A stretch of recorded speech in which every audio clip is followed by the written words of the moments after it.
د امریکا د ټکساس ایالت راوند راک ښار دی. دا ځای کې نن د امریکا د ازادۍ ورځ لمانځلی کېږي. دا ټول سړک تقریبا تر 2-3 مایله پورې داسې ډک دی.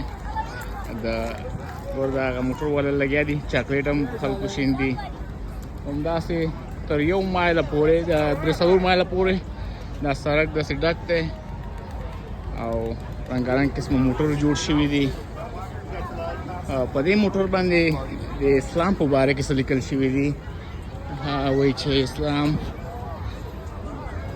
د امن مذهب دی.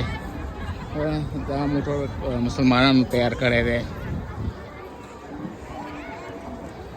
په دې باندې لیکل شوي اسلام از پیس، سلیبریټ پیس. وایي اسلام امن دی او راځئ امن سلیبریټ کول مانځو. نو ډېر